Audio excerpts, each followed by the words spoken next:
ರಾಜ್ಯಪಾಲರ ಭಾಷಣದ ಮೇಲೆ ಮಾತಾಡಲಿಕ್ಕೆ ಅವಕಾಶ ಮಾಡಿಕೊಟ್ಟಿದ್ದಕ್ಕೆ ಧನ್ಯವಾದಗಳು. ಮಾನ್ಯ ಅಧ್ಯಕ್ಷರೇ, ರಾಜ್ಯಪಾಲರ ಭಾಷಣವನ್ನ ಕೇಳಿದಾಗ ಬಹಳ ಹೆಮ್ಮೆ ಅನಿಸ್ತು. ನಮ್ಮ ಸರ್ಕಾರ ಕೊಟ್ಟಂತ ಜನಕೇಂದ್ರಿತ ಮತ್ತು ಶೋಷಿತರ ಪರ ಕಳೆದ 2 ವರ್ಷದಲ್ಲಿ ಕೊಟ್ಟಂತ ಆಡಳಿತ ಅಂಕಿ ಅಂಶಗಳೊಂದಿಗೆ ಬಹಳ ಸ್ಪಷ್ಟವಾಗಿ ತಮ್ಮ ಭಾಷಣದಲ್ಲಿ ಮಾನ್ಯ ರಾಜ್ಯಪಾಲರು ಹೇಳಿದ್ದಾರೆ. ನಾವು ಜನರಿಗೆ ನೀಡಿದಂತ ಆಶ್ವಾಸನೆಯಂತೆ 5 ಗ್ಯಾರಂಟಿಗಳನ್ನ ಅನುಷ್ಠಾನಕ್ಕೆ ತರೋದಲ್ಲದೆ ಶೋಷಿತರ ಪರ, ಹಿಂದುಳಿದ ವರ್ಗದ ಪರ, ಯಾರು ಸಮಾಜದಲ್ಲಿ ಇವತ್ತು ಧ್ವನಿ ಇಲ್ಲದವರಿದ್ದಾರೆ, ದ ಹ್ಯಾವ್ ನಾಟ್ಸ್, ಅವರ ಪರ ಇವತ್ತು ಆಡಳಿತವನ್ನ ಕೊಟ್ಟಿದ್ದಾರೆ ಅಂತ ಹೇಳಿ ಬಹಳ ಹೆಮ್ಮೆಯಿಂದ ನಾನು ಕೂಡ ಹೇಳಲಿಕ್ಕೆ ಬಯಸ್ತಾ ಇದ್ದೀನಿ. ಆದರೆ ನಮ್ಮ ಕೇಂದ್ರ ಸರ್ಕಾರದ ಧೋರಣೆ ಏನಿದೆ, ಅದು GST ಅಲ್ಲಿ ನಮಗಾಗಿರುವಂತಹ ಅನ್ಯಾಯ ಇರಬಹುದು, ನಮಗೆ ಅಪ್ಪರ ಭದ್ರಕ್ಕೆ ಕೊಡಬೇಕಾಗಿರುವಂತಹ ಹಣ ಇರಬಹುದು, ಬೆಂಗಳೂರು ನಗರದ ಅಭಿವೃದ್ಧಿಗೆ 5,000 ಕೋಟಿಗಿಂತ ಹೆಚ್ಚು ಅನುದಾನವನ್ನ ಕೊಡ್ತೀವಿ ಅಂತ ಹೇಳುವಂತ ಆಶ್ವಾಸನೆಯನ್ನ ಕೊಟ್ಟು ಇವತ್ತು 1 ಪೈಸೆಯೂ ಕೂಡ ಕೊಡದೇ ಇರುವಂತಹ ಸಂದರ್ಭ ಇರಬಹುದು. ಇದೆಲ್ಲವನ್ನು ನೋಡಿದಾಗ ಈ ಒಂದು ಒಕ್ಕೂಟ ವ್ಯವಸ್ಥೆಯಲ್ಲಿ ಯಾವ ರೀತಿಯಾದಂತಹ ಆರ್ಥಿಕ ಶಿಸ್ತನ್ನ ಸಂವಿಧಾನ ಅಡಿಯಲ್ಲಿ ಕಾಪಾಡಬೇಕು, ಅದಾಗ್ತಾ ಇಲ್ವಲ್ಲೋ ಅಂತ ಹೇಳುವಂತ ಒಂದು ರೀತಿಯಾದಂತಹ ಆತಂಕ ಜನರಲ್ಲಿ ಉಂಟಾಗಿದೆ ಅಂತ ನಾನು ಹೇಳಲಿಕ್ಕೆ ಇವತ್ತು ಬಯಸ್ತಾ ಇದ್ದೀನಿ. ನಮ್ಮ ಸರ್ಕಾರ ಜನಪರ ಅಂದ್ರೆ ಸಂವಿಧಾನದ ಆಶೆಯನ್ನ ಎತ್ತಿಡಿಯುವಂತ ಆಡಳಿತವನ್ನ ಕೊಟ್ಟಿದ್ದಾರೆ. ಅದರಲ್ಲಿ ವಿರೋಧ ಪಕ್ಷದವರು ಎಷ್ಟೇ ಟೀಕೆ ಮಾಡಿದ್ರು ಕೂಡ ಅಂಕಿ ಅಂಶಗಳೇನು ಇವತ್ತು ರಾಜ್ಯಪಾಲರ ಭಾಷಣದಲ್ಲಿ ನಮ್ಗೆ ನೋಡ್ಲಿಕ್ಕೆ ಸಿಕ್ಕಿದೆ, ಅದರಲ್ಲಿ ಅವ್ರು ಮಾಡ್ತಾ ಇರುವಂತ ಟೀಕೆ ಸಂಪೂರ್ಣವಾದಂತಹ ಸುಳ್ಳು ಅಂತ ಹೇಳುವಂತದ್ದು ಸ್ಪಷ್ಟವಾಗಿದೆ. ಅಧ್ಯಕ್ಷರೇ, ಒಕ್ಕೂಟ ವ್ಯವಸ್ಥೆಯಲ್ಲಿ ಬರೀ ಒಂದು ರಾಜ್ಯ ಮಾತ್ರ ಅಭಿವೃದ್ಧಿಯ ಪರ ನಡೀಲಿಕ್ಕೆ ಸಾಧ್ಯ ಆಗೋದಿಲ್ಲ. ಒಕ್ಕೂಟ ವ್ಯವಸ್ಥೆಯಲ್ಲಿ ದೇಶದ ಆರ್ಥಿಕ ಪರಿಸ್ಥಿತಿಯನ್ನ ಕೂಡ ನಾವು ಗಮನಕ್ಕೆ ತಗೋಬೇಕಾಗ್ತದೆ. ದೇಶದ ಆರ್ಥಿಕ ಪರಿಸ್ಥಿತಿಯನ್ನ ನೋಡಿದಾಗ ಖಂಡಿತವಾಗಿ ಯಾವ ರೀತಿ ಇವರು ಬಿಂಬಿಸುವಂತ ಪ್ರಯತ್ನವನ್ನ ಮಾಡ್ತಾ ಇದ್ದಾರೆ, ಆ ವ್ಯವಸ್ಥೆ ಅಂತೂ, ಆ ಪರಿಸ್ಥಿತಿ ಅಂತೂ ಖಂಡಿತವಾಗೂ ಇಲ್ಲ. ನಾವು ಮುಖ್ಯವಾಗಿ ಬಹಳಷ್ಟು ವಿಚಾರಗಳಿದೆ ಮಾತಾಡುವಂಥದ್ದು, ಆದರೆ ಮುಖ್ಯವಾಗಿ ನಾವು ದೇಶದ ಸಾಲವನ್ನ ನೋಡಿದಾಗ ಬಹಳ ಹೆಚ್ಚು ಆತಂಕಕಾರಿಯಾದಂತ ಪರಿಸ್ಥಿತಿ ಕಾಣ್ತಾ ಇದೆ. ಮಾನ್ಯ ಅಧ್ಯಕ್ಷರೇ, 2014ನೇ ಇಸ್ವಿನಲ್ಲಿ ಮಾನ್ಯ ಮನಮೋಹನ್ ಸಿಂಗ್ ಅವರ ಸರ್ಕಾರ ಅವತ್ತಿದ್ದು, ನಂತರ ನರೇಂದ್ರ ಮೋದಿ ಅವರ ಸರ್ಕಾರ ಸ್ಥಾಪನೆ ಆದಂತ ವರ್ಷ 2014. ಅವತ್ತು 53 ಲಕ್ಷ ಕೋಟಿ ಈ ದೇಶದ ಸಾಲ. ಒಂದು ಸಾಲವನ್ನ ಆರ್ಥಿಕ ವ್ಯವಸ್ಥೆಯಲ್ಲಿ ಪಡೆದಾಗ ನಾವು ಏನನ್ನ ಗಮನಿಸಬೇಕು ಅಂತ ಹೇಳಿದ್ರೆ, ಸಾಲ ಮತ್ತು GDP ರೇಷಿಯೋ, ಅಂದ್ರೆ ಡೆಟ್ ಟು GDP ರೇಷಿಯೋ ಎಷ್ಟಿರಬೇಕು ಅಂತ ಹೇಳೋದನ್ನ ನಾವು ಗಮನಿಸಬೇಕಾಗ್ತದೆ. ಇವತ್ತು ಅಂತಾರಾಷ್ಟ್ರೀಯ ಮಟ್ಟದಲ್ಲಿ ತಾವು ನೋಡಬೇಕಾದ್ರೆ ಒಪ್ಪುವಂತದ್ದು ಪ್ರತಿಶತ ಏನಿದೆ ಅಂತ ಹೇಳಿದ್ರೆ, ಡೆಟ್ ಟು GDP ರೇಷಿಯೋ 25% ಒಳಗಡೆ ಇರಬೇಕು. 2014ರಲ್ಲಿ 53.11 ಲಕ್ಷ ಕೋಟಿ ಸಾಲ ಈ ದೇಶದ ಮೇಲಿತ್ತು. GDP ಟು ಡೆಟ್ ರೇಷಿಯೋ 23.2%, ಅಂದ್ರೆ 25% ಒಳಗಡೆ ಇತ್ತು. ಇದು ಮನಮೋಹನ್ ಸಿಂಗ್ ಅವರ ಸರ್ಕಾರ ಇದ್ದಂತ ಸಂದರ್ಭದಲ್ಲಿ. ನಂತರ ರಾಜ್ಯದ ಜನತೆ, ದೇಶದ ಜನತೆ ಇಚ್ಛೆಯಂತೆ ಭಾರತೀಯ ಜನತಾ ಪಕ್ಷದ ಸರ್ಕಾರ ಕೇಂದ್ರದಲ್ಲಿ ಸ್ಥಾಪನೆ ಆದ್ಮೇಲೆ 2019ಕ್ಕೆ 5 ವರ್ಷದಲ್ಲಿ 53 ಲಕ್ಷ ಕೋಟಿ ಇದ್ದದ್ದು ಮಾನ್ಯ ಅಧ್ಯಕ್ಷರೇ 91 ಲಕ್ಷ ಕೋಟಿಗೆ ಏರಿಕೆ ಆಯಿತು. 2022ರಲ್ಲಿ 136 ಲಕ್ಷ ಕೋಟಿಗೆ ಏರಿಕೆ ಆಯಿತು. 2023ರಲ್ಲಿ 152 ಲಕ್ಷ ಕೋಟಿ, 24-25ರಲ್ಲಿ 181 ಲಕ್ಷ ಕೋಟಿ, 25-26ಕ್ಕೆ 196 ಲಕ್ಷ ಕೋಟಿ. ಒಂದೊಂದು ಕ್ವಾರ್ಟರ್ನಲ್ಲಿ 11-12% ಹೆಚ್ಚು ಸಾಲವನ್ನ ಕೇಂದ್ರ ಸರ್ಕಾರ ಪಡೆದಿದೆ. ಬರೀ ಒಂದೇ ಒಂದು ಉದಾಹರಣೆಯನ್ನು ಕೊಡಬೇಕಂದ್ರೆ, ಒಂದು ಕ್ವಾರ್ಟರ್ನಲ್ಲಿ $148 ಬಿಲಿಯನ್ ಅನ್ನ ಸಾಲವಾಗಿ ಪಡ್ಕೊಂಡಿದ್ದಾರೆ.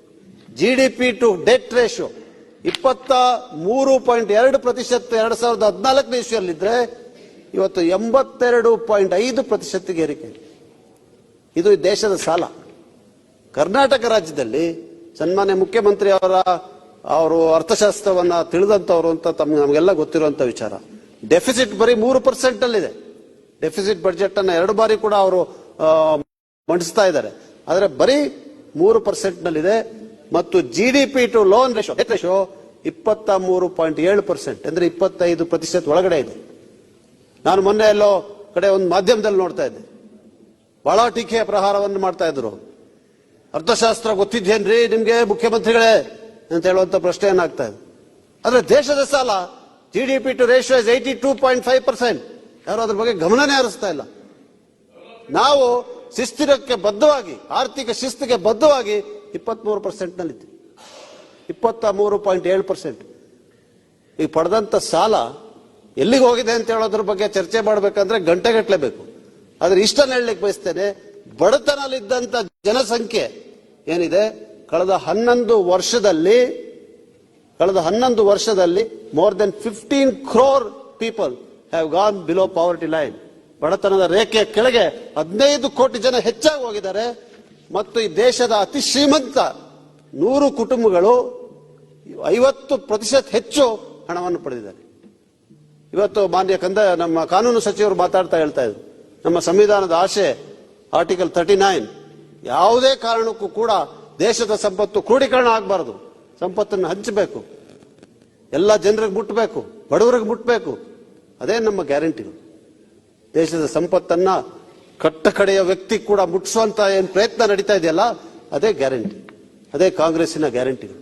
ಅದನ್ನ ಪೂರ್ಣ ಪ್ರಮಾಣವಾಗಿ ಅನುಷ್ಠಾನಕ್ಕೆ ತಂದು ಇವತ್ತು ರಾಜ್ಯಪಾಲರ ಭಾಷಣ ಓದಿದಾಗ ಎಲ್ಲವನ್ನು ಕೂಡ ಅಂಕಿಅಂಶಗಳಲ್ಲಿ ಸ್ಪಷ್ಟವಾಗಿ ಹೇಳಿದ್ದಾರೆ ಯಾವ ರೀತಿಯಾದಂತಹ ಅಭಿವೃದ್ಧಿ ಆಗ್ತಾ ಇದೆ ಅಂತ. ಆರೋಗ್ಯ ಕ್ಷೇತ್ರ ಇರಬಹುದು, ಶೈಕ್ಷಣಿಕ ಕ್ಷೇತ್ರ ಇರಬಹುದು, ಜಲಸಂಪನ್ಮೂಲ ಇಲಾಖೆ ಇರಬಹುದು, ಗ್ರಾಮೀಣ ಅಭಿವೃದ್ಧಿ ಇರಬಹುದು, ಇದೆಲ್ಲವೂ ಕೂಡ ಕಳೆದ 2 ವರ್ಷದಲ್ಲಿ ಅತಿ ಹೆಚ್ಚಾಗಿ ಅಭಿವೃದ್ಧಿ ಕಡೆ ನಮ್ಮ ಸರ್ಕಾರ ಕರ್ನಾಟಕ ರಾಜ್ಯವನ್ನ ಕರ್ಕೊಂಡು ಹೋಗ್ತಾ ಇದೆ ಅಂತ ಹೇಳುವಂತ ಮಾತನ್ನ ನಾನು ಇವತ್ತು ಹೇಳಲಿಕ್ಕೆ ಬಯಸ್ತಾ ಇದ್ದೀನಿ. ಮನೆ ಅಧ್ಯಕ್ಷರೇ, ಕೊಡಗಿನಲ್ಲೂ ಕೂಡ ಅತಿವೃಷ್ಟಿಯಿಂದ ಹೆಚ್ಚು ಹಾನಿಯಾಗಿದೆ. ಈ ಹಾನಿಯನ್ನ ಕಳೆದ ಬಾರಿ ನಾನು ಮತ್ತು ನನ್ನ ಸ್ನೇಹಿತರಾದಂತಹ ಮಡಿಕೇರಿ ಶಾಸಕರು ಮಂತ್ರಗೌಡ ಅವರು ಕೂಡ ಇದನ್ನ ಇಲ್ಲಿ ಸ್ಪಷ್ಟವಾಗಿ ಇದರ ಬಗ್ಗೆ ಮಾತಾಡಿದ ನಂತರ ನಮಗೂ ಕೂಡ ಹೆಚ್ಚಾಗಿ ಅನುದಾನವನ್ನು ಕೊಟ್ಟು ಇವತ್ತು ಅಭಿವೃದ್ಧಿಯನ್ನ ಮಾಡಲಿಕ್ಕೆ ಅವಕಾಶ ಮಾಡಿಕೊಟ್ಟಿದೆ ನಮ್ಮ ಸರ್ಕಾರ.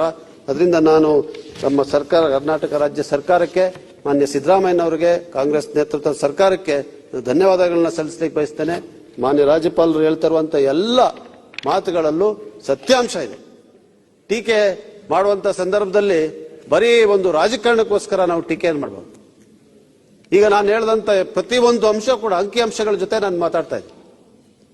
ಸಾಲವನ್ನ ನೀವು 191 ಲಕ್ಷ ಕೋಟಿ ತಗೊಂಡೋದಂದ್ರೆ ಪ್ರತಿಯೊಬ್ಬ ನಾಗರಿಕನಿಗೆ, ಯಾಕಿದು ಆತಂಕಕಾರಿ ಅಂತ ನಾನು ಹೇಳ್ತಾ ಇದ್ದೀನಿ ಅಂತ ಹೇಳಿದ್ರೆ, ಪ್ರತಿಯೊಬ್ಬ ನಾಗರಿಕನ ಮೇಲೆ ಇವತ್ತು 1,80,000 ರೂಪಾಯಿ ಸಾಲ ಇದೆ ಈ ದೇಶದ ನಾಗರಿಕರ ಮೇಲೆ. ಇಂಥ ದೊಡ್ಡ ಪ್ರಮಾಣದ ಸಾಲವನ್ನ ಪಡೆದು ನಾವು ಮಾಡ್ತಾ ಇದ್ದ, ತಾವಂತೂ ಕೇಂದ್ರದ ಸರ್ಕಾರ ನಮಗೆ ಯಾವ ರೀತಿಯಾಗಿ ಮಲತಾಯಿ ಧೋರಣೆಯನ್ನ ತೋರಿಸ್ತಾ ಇದ್ದಾರೆ ಅಂತ ಜಗಜ್ಜಾಹೀರಾತಾಗಿರುವಂತ ವಿಚಾರ, ಅದ್ರ ಬಗ್ಗೆ ನಾನು ಮತ್ತೆ ಹೇಳಲಿಕ್ಕೆ ಹೋಗೋದಿಲ್ಲ.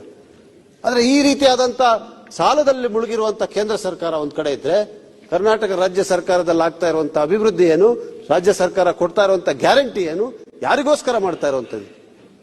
ನಾವು ಕೂಡ ಸಾಲ ತಗೊಂಡಿದ್ದೀವಿ. ಈ ನಾವು ತಗೊಂಡಿರುವಂತಹ ಸಾಲವನ್ನು ಕೂಡ ಟೀಕೆ ಮಾಡಿಸ್ತಾ ಇದ್ದೀವಿ. ಆದ್ರೆ ಈ ಸಾಲವು ಕೂಡ ಸಂಪೂರ್ಣವಾಗಿ ನಾನು ಈಗಾಗಲೇ ಹೇಳಿದಾಗೆ ಆರ್ಥಿಕ ಶಿಸ್ತಿಗೆ ಬದ್ಧವಾಗಿ 6 ಲಕ್ಷ ಕೋಟಿ ಸಾಲ ಇದೆ ಮನೆ ಅಧ್ಯಕ್ಷರು. 6 ಲಕ್ಷ ಕೋಟಿ ಕರ್ನಾಟಕ ರಾಜ್ಯ ಸರ್ಕಾರದ ಸಾಲ ಇದೆ ಇವತ್ತು. ಈ ಸಾಲ GDP ಟು ಡೆಟ್ ರೇಷಿಯೋನಲ್ಲಿ 23.7% ನಲ್ಲಿದೆ. ಇದರಿಂದ ನಾನು ಇಷ್ಟನ್ನೇ ಹೇಳಲಿಕ್ಕೆ ಬಯಸ್ತೇನೆ, ಜಾಸ್ತಿ ಮಾತಾಡೋದಕ್ಕೆ ಹೋಗೋದಿಲ್ಲ. ನಾನು ಪೂರ್ಣವಾಗಿ ಆರ್ಥಿಕ ಶಿಸ್ತಿಗೆ ಬದ್ಧವಾಗಿ ಎಲ್ಲಾ ವಿವಿಧ ಇಲಾಖೆಗಳು ಮತ್ತು ಕ್ಷೇತ್ರದಲ್ಲಿ ಅಭಿವೃದ್ಧಿ ಕಡೆ ಕರ್ನಾಟಕ ರಾಜ್ಯವನ್ನ ಕರೆದೊಯ್ಯುವಂತ ರಾಜ್ಯ ಸರ್ಕಾರ ಇವತ್ತು ಕರ್ನಾಟಕದಲ್ಲಿದೆ. ಬಹಳ ಉತ್ತಮವಾದಂತಹ ಕೆಲಸವನ್ನು ಮಾಡಿದ್ದಾರೆ. ಅದರೊಂದಿಗೆ ಸಾಮಾಜಿಕ ನ್ಯಾಯದ ಅಡಿಯಲ್ಲಿ ಇದು ಬಡವರಿಗೆ, ಶೋಷಿತರಿಗೆ, ಹಿಂದುಳಿದ ವರ್ಗದವರಿಗೆ, ದಲಿತರಿಗೆ, ಅಲ್ಪಸಂಖ್ಯಾತರಿಗೆ ಮುಟ್ಟಬೇಕಾಗಿರುವಂತಹ 5 ಗ್ಯಾರಂಟಿಗಳನ್ನ ಪೂರ್ಣ ಪ್ರಮಾಣದಲ್ಲಿ ಮುಟ್ಟಿಸಿ ಬಹಳ ಶ್ಲಾಘನೀಯವಾದಂತಹ ಆಡಳಿತವನ್ನ ರಾಜ್ಯ ಸರ್ಕಾರ ಜನತೆಗೆ ಕೊಟ್ಟಿದೆ. ಅದಕ್ಕೆ ಫಲವಾಗಿ 3 ಉಪಚುನಾವಣೆಯನ್ನ ಇವತ್ತು ಜನ ಉತ್ತರ ಕೊಟ್ಟಿದ್ದಾರೆ. ಜನ ಹೇಳ್ತಾ ಇಲ್ಲ, ಒಂದು ಮಾತನ್ನು ಹೇಳ್ತಾ ಇದ್ರು ವಿರೋಧ ಪಕ್ಷದವರು, ಬರೀ ನೀವು ಶಾಸಕರು ಕೆಲವರು ಮಾತಾಡ್ತಾ ಇದ್ದೀರಿ, ಕಾಂಗ್ರೆಸ್ ಪಕ್ಷದವರು ಮಾತಾಡ್ತಾ ಇದ್ದೀರಿ, ಶ್ಲಾಘಿಸ್ತಾ ಇದ್ದೀರಿ ಗ್ಯಾರಂಟಿಗಳನ್ನ. ಜನ ಮಾತಾಡೋದಿಲ್ಲ. ಜನ ಅವರ ಅನಿಸಿಕೆಗಳನ್ನ ಮತದ ಮೂಲಕ ತೋರಿಸ್ತಾರೆ. 3 ಉಪಚುನಾವಣೆಯಲ್ಲಿ 2 ವಿರೋಧ ಪಕ್ಷದಲ್ಲಿ ಕೈಯಲ್ಲಿದ್ದಂತ 2 ಕೂಡ ಸೀಟ್ಗಳನ್ನ ಇವತ್ತು ಅವರಿಗೆ ಬಹಳ ದೊಡ್ಡ ಬಹುಮತದಿಂದ ಕಾಂಗ್ರೆಸ್ ಪಕ್ಷವನ್ನ ಗೆಲ್ಲಿಸಿ ನಾವು ಮಾಡ್ತಾ ಇರುವಂತ ಅಭಿವೃದ್ಧಿ ಮತ್ತು ನಾವು ಕೊಟ್ಟಿರುವಂತ ಗ್ಯಾರಂಟಿಯನ್ನ, ಮೆಚ್ಚುಗೆಯನ್ನ ಮತಗಳ ಮೂಲಕ ರಾಜ್ಯದ ಜನತೆ ವ್ಯಕ್ತಪಡಿಸಿದ್ದಾರೆ ಅಂತ ಹೇಳುವಂತ ಮಾತನ್ನು ಹೇಳಿ, ರಾಜ್ಯಪಾಲರು ಹೇಳಿದಂತ ಎಲ್ಲ ಮಾತನ್ನು ಕೂಡ ನೋಡಿದಾಗ ಬಹಳ ಹೆಮ್ಮೆ ಆಗ್ತದೆ. ಒಂದು ಆಡಳಿತ ಪಕ್ಷದ ಶಾಸಕನಾಗಿ ನಾನು ಇಲ್ಲಿ ಬಹಳ ಹೆಮ್ಮೆಯಿಂದ ಅವ್ರು ಹೇಳಿರುವಂತ ಎಲ್ಲ ಮಾತನ್ನು ಕೂಡ ಒಪ್ಪಿ ರಾಜ್ಯ ಸರ್ಕಾರಕ್ಕೆ ಶ್ಲಾಘನೆ ಮಾಡಿ ನನ್ನ ಮಾತನ್ನು ಮುಗಿಸ್ತೀನಿ.